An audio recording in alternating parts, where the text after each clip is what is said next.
ഏതാണ്ടൊരു 10-12 ആൾക്കാർ മുഖംമൂടിയൊക്കെ അണിഞ്ഞ് കമ്പിപ്പാര പോലുള്ള ആയുധങ്ങളായിട്ടാണ് വന്നത്. മുറ്റത്തേക്ക് ഇറങ്ങി ബഹളം വെച്ചു, നാട്ടുകാരെ വിളിച്ചു.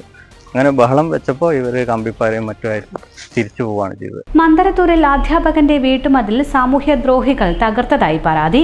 മന്ദരത്തൂർ സ്വദേശി ലത്തീഫിന്റെ വീടിന്റെ മതിലാണ് കഴിഞ്ഞ ദിവസം രാത്രിയിൽ ഒരു സംഘം തകർത്തത്. മുഖംമൂടി ധരിച്ചെത്തിയ സംഘമാണ് അക്രമം നടത്തിയതെന്ന് CCTV ദൃശ്യങ്ങളിൽ നിന്ന് വ്യക്തമായിട്ടുണ്ട്. കമ്പിപ്പാര ഉപയോഗിച്ചാണ് മതിൽ പൊളിച്ചത്. മുൻപും സമാനമായ രീതിയിൽ വീടിന് നേരെ അതിക്രമം ഉണ്ടായിട്ടുണ്ടെന്നാണ് കുടുംബം പറയുന്നത്.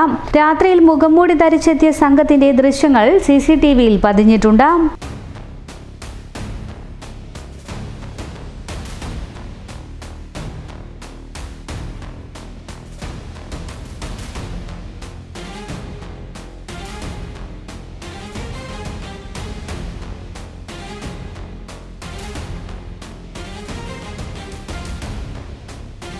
സംഭവത്തിൽ CPIM മന്ദരത്തൂർ ലോക്കൽ കമ്മിറ്റി പ്രതിഷേധം രേഖപ്പെടുത്തി. ഇരുട്ടിന്റെ മറവിൽ അക്രമം നടത്തിയ സാമൂഹ്യദ്രോഹികളെ എത്രയും വേഗം നിയമത്തിന് മുന്നിൽ കൊണ്ടുവരണമെന്നും കർശനമായ നിയമ നടപടികൾ സ്വീകരിക്കണമെന്നും CPIM ആവശ്യപ്പെട്ടു. വടകര പോലീസ് അന്വേഷണം ആരംഭിച്ചു. ഈ ഒരു സംഭവം നടന്നത് ഞങ്ങൾ ഉറങ്ങുമായിരുന്നു. ഏതാണ്ട് 1 മണി കഴിഞ്ഞിട്ടുണ്ടാവും. പുറമേ നിന്നൊരു ഒരു സൗണ്ട് ചെറുതായിട്ട് കേട്ടു.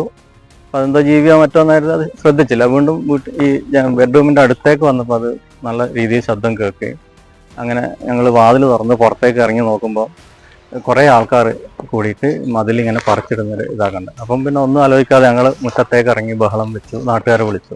അങ്ങനെ ബഹളം വെച്ചപ്പോൾ ഇവർ കമ്പിപ്പാരയും മറ്റുമായിട്ട് തിരിച്ചു പോവുകയാണ് ചെയ്തത്. ഏതാണ്ടൊരു 10-12 ആൾക്കാർ മുഖംമൂടിയൊക്കെ അണിഞ്ഞ് കമ്പിപ്പാര പോലുള്ള ആയുധങ്ങളായിട്ടാണ് വന്നത്. ഇവിടെ മുകളിലുള്ള CCTVയിൽ ദൃശ്യങ്ങൾ പതിഞ്ഞിട്ടുണ്ട്.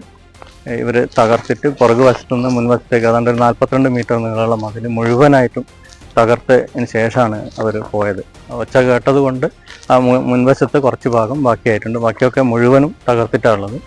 എൻ്റെ വീട്ടിൻ്റെ ബെഡ്റൂമിനോടും അടുക്കളയോടും വളരെ ചേർന്ന് കിടക്കുന്ന ഏതാണ്ട് 1 മീറ്റർ മാത്രം അകലെയുള്ളൊരു സംരക്ഷണ മതിലാണ് തകർത്തിട്ടുള്ളത്. വടകര സ്റ്റേഷനിൽ ഞങ്ങൾ പരാതി കൊടുത്തിട്ടുണ്ട്. പോലീസ് വന്ന് അന്വേഷിച്ചിട്ടുണ്ട്.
ആരോഗ്യ മേഖലയിൽ ജോലി സ്വന്തമാക്കാം. അതിന് ഫീസ് ഒരു തടസ്സമേ ആകില്ല. ജോബ് ഓറിയന്റഡ് സ്കിൽ കോഴ്സായ നഴ്സിംഗ് അസിസ്റ്റന്റ് പഠിക്കാം. മുഴുവൻ കുട്ടികൾക്കും പ്ലേസ്മെന്റ് കിട്ടിയതുകൊണ്ട് ജോബിന്റെ കാര്യത്തിൽ ഒരു ടെൻഷനും വേണ്ട. കൂടുതൽ വിവരങ്ങൾക്ക് ഇന്ന് തന്നെ കോൺടാക്ട് ചെയ്യൂ.